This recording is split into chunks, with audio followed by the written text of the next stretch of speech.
disorder which the LV hypertrophy and often it is asymmetrical septal hypertrophy or obstructive cardiomyopathy. Okay, obstructive means obstruction in aortic flow. Okay, so don't think about the aortic valve get obstructed. No, not an aortic valve, but a flow of aortic valve or input to the aortic valve, aorta get obstructed by mitral valve.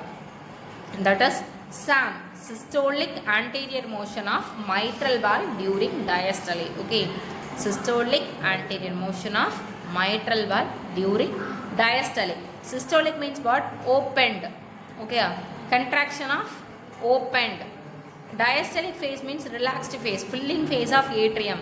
That time anterior mitral valve get open and get obstructed the aortic flow. LV2 aortic flow get obstructed. This is resemble as obstructive cardiomyopathy. Okay, obstructive with what is meant by obstructive means LV or outflow get obstructed here. So we call it as obstructive, LVOT, obstructive cardiomyopathy. So echo findings are asymmetrical septal hypertrophy. The thickness is about greater than 15 mm. Okay, LV outflow tract get obstructed. And the systolic due to systolic anterior motion of mitral valve during diastole. Some patients may have small LV cavity. So LVEF is due to hypertension of cardiac muscles.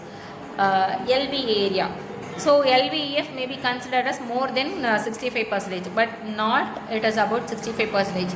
A cavity get decreased, size get decreased. So small amount of blood only get ejected.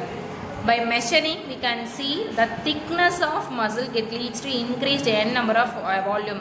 No, the cavity size get decreased. Okay, so low normal LVEF can be noted.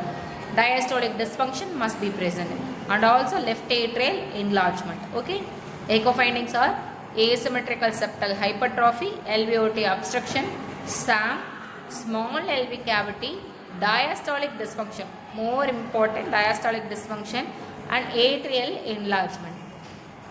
LV measurements are LV thickness, LVOT gradient, mitral severity, and diastolic dysfunction. See, this is LV obstructive hypertrophy. Okay, LVOT obstructive hypertrophy, and SAM, systolic anterior motion of mitral valve during diastole.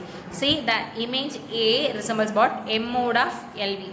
The B are LVOT obstruction in 2D.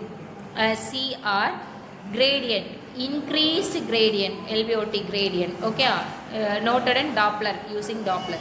And D are LVOT obstruction using continuous by Doppler. This is hypertrophic obstructive cardiomyopathy.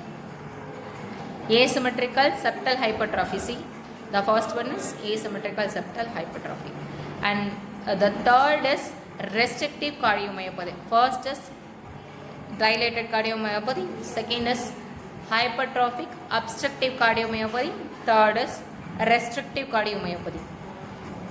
What is restrictive cardiomyopathy? It is characterized by stiffness of ventricles with impaired diastolic filling. It is often due to infiltration. Infiltration means amyloidosis or sarcoidosis.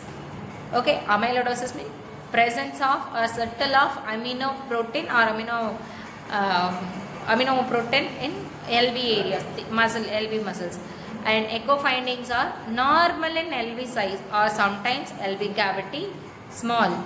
Okay, with preserved systolic function, which means hypertrophic obstructive cardiomyopathy. So LVEF is about 50%, and severe diastolic dysfunction present due to increased thickness of left ventricle muscle mass get increases.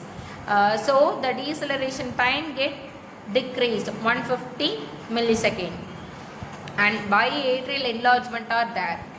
What is biatrial enlargement? Both atrium get dilated due to elevated filling pressure. Next, thickened myocardium. In dilated cardiomyopathy, there is thin LV cavity. In hypertrophic, in restrictive cardiomyopathy, thickened myocardium is present. Pericardial effusion. And tissue Doppler velocities is about 8 cm, which is less than E prime is less than 8 centimeter. See, this is first is mitral inflow Doppler.